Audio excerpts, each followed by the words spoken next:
For quite some times, the big topic in religious circle is the decline of the institutional church in North America, and regardless of the denomination.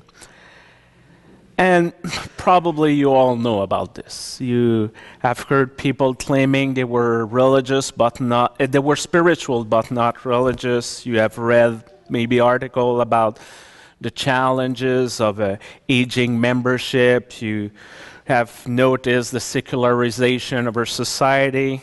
It almost became some sort of cliche.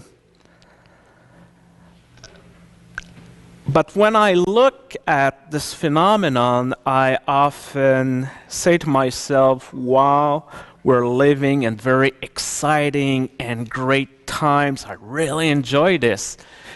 And when you're hearing me saying this, you probably wondered, yeah, what we suspected is true. He's on drugs, like the other guy, Just want to reassure you this morning, I'm taking nothing illegal. Is that reassuring you? I understand that my position regarding our current situation is somehow uncommon. The wide majority of the people of the United Church of Canada that feel that we are in a profound time of crisis. According to many, we are in exile like the ancient Israelites were, and we ought to fix this situation as soon as possible in order to go back to a promised land and to continue our God-given mission. At the last General Council, a comprehensive review task force has been established with the mandate, and I quote, to examine the vision and circumstances of the church and recommend alternative models of program governance and staff structure that will enable the church to sustain its faithful leadership in God's world. And they were given 24 months to do all of this. Piece of cake, easy stuff. Our moderator often says that because of this process, everything in our church is on the table.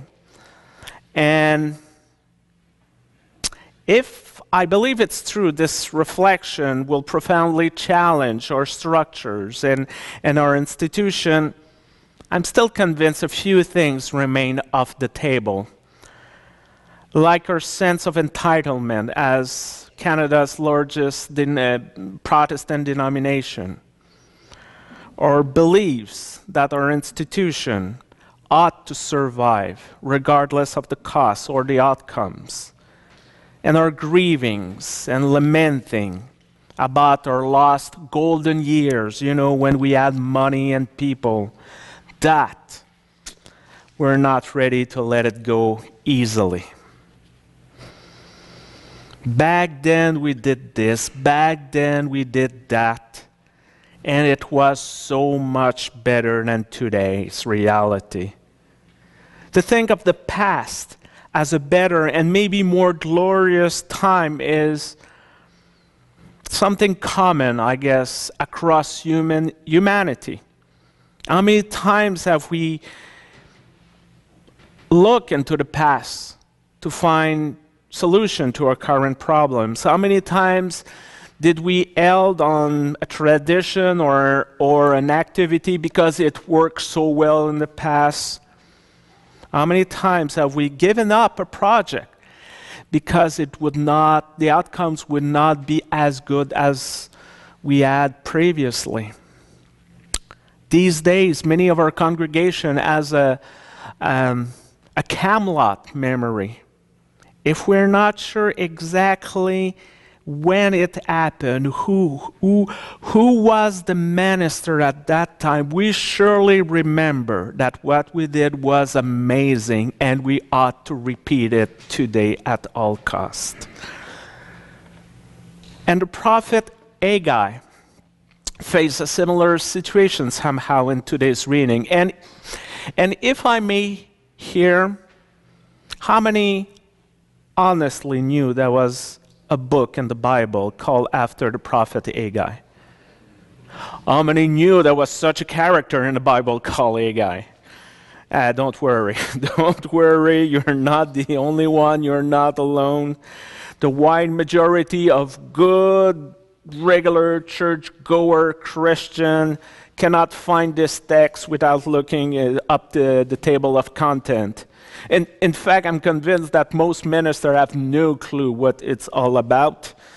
In fact, if a printer forgot to print that book in a batch of Bible, nobody will notice it, okay? Okay, the book of Haggai. The second shortest of the Old Testament. 2 chapters, 38 verses, that's it, okay? Well, the book of Haggai is somehow a straightforward pep talk aimed at the people who came back from exile in Babylon. Because these men and these women, they have heard the appealing call to go back to the promised land and to reestablish the glory of the city of Jerusalem. They heard and they followed the appeal to go back to the land of their ancestor in order to rebuild the glory of God. Unfortunately, when they got over there, they discovered the city in ruins. The people who stayed back all those years in Jerusalem were not very welcoming, and the resources available were not sufficient to reinstate the mighty kingdoms of David and Solomon. So quite rapidly, the initial excitement of homecoming faded away. The Israelites' dream of bringing back the presumed glories of the past did not materialize. The people were somehow stuck between the great success of their past and the current reality. Think of the Montreal Canadiens, for example. They were unsure what to do next. And maybe the biggest symbol of this situation was the temple in Jerusalem. Many years after the return from exile, the temple was still unfinished because as the new structure began to emerge, everyone understood that this temple would be everything but a shadow of the one it was replacing. Did someone in Haggai's time actually remember the Temple of Solomon? No, but it did not matter, because they have all heard the stories of the people and their memories and their recollection of the people who used to dwell over there, and they make theirs, and for sure they knew that this one was not as good as the first one. The new temple lacked the fine decoration, the gold, this little something that made it so much wonderful, so much perfect. So this less than perfect temple was nothing in comparison to their image of what the old temple might have looked like during the better times of their past. So the people feel discouraged, frustrated. And this ever-diminishing prospect of attaining some kind of standard of what would have been led many to simply give up. And his response to his people, Haggai, does not really sugarcoat the situation. He said to the people, these are the very difficult times. It's a given. And Haggai did not even try to dispute the perception of what the past of God's people has been, because we all know that you cannot win that kind of debate, Well, actually, what is very interesting is Haggai used the memories of the people in order to help them to manage their expectation about the future and the present also. The prophet reminds them of the time of the Exodus from Egypt, when the people had no land, not even close of a temple. The people survive all of this because God sustained, guided, and protected them wherever they went. No matter how bad the situation was, God kept repeating and fulfilling the divine promise, I am with you. Staying away or giving up is not in the nature of God.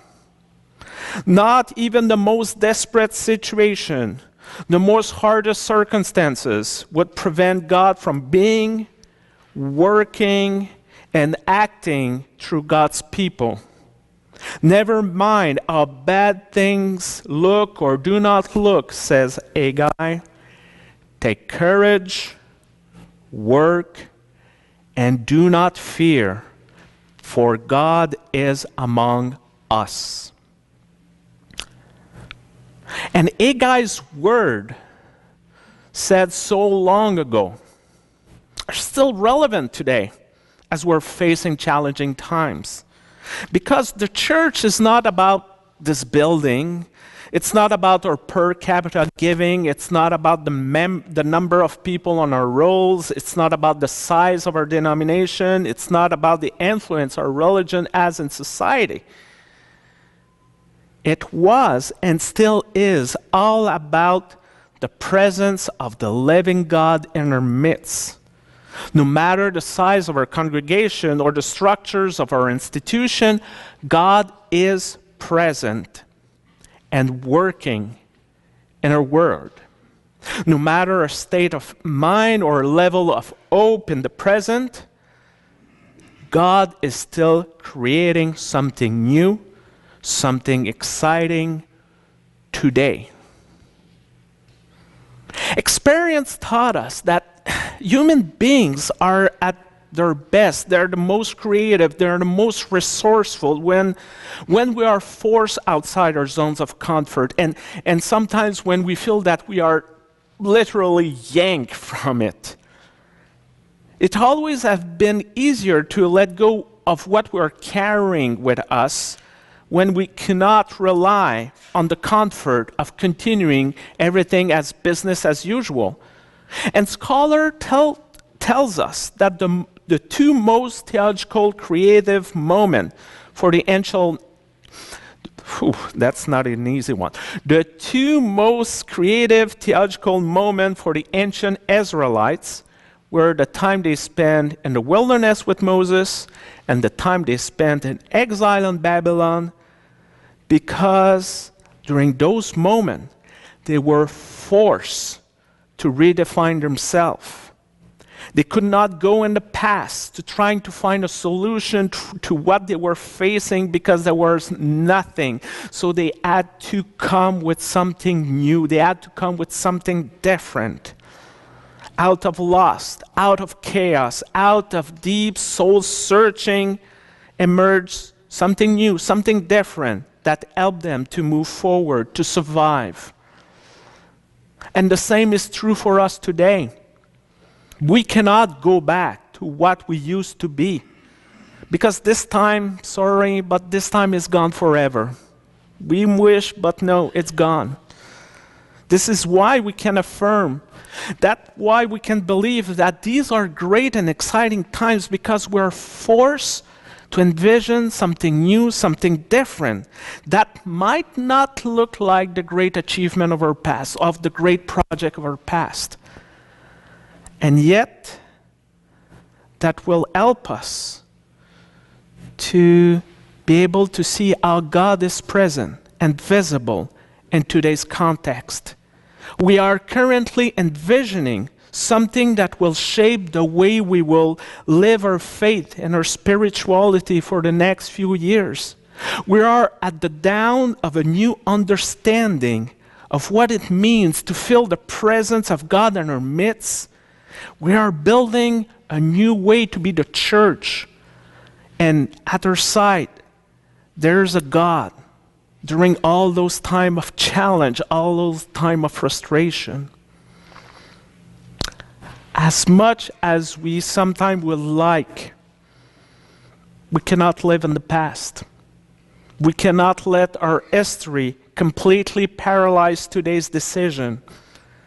We need to remember Haggai's word for his people, the assurance that God is continuously, truly present among us as we struggle to face our challenges today. And the sooner we will accept this, the sooner we will be able to take courage, to continue to work, and to stop being afraid. God, who was present in the past, will continue to be present today and tomorrow, no matter what, in a new, in a very creative way.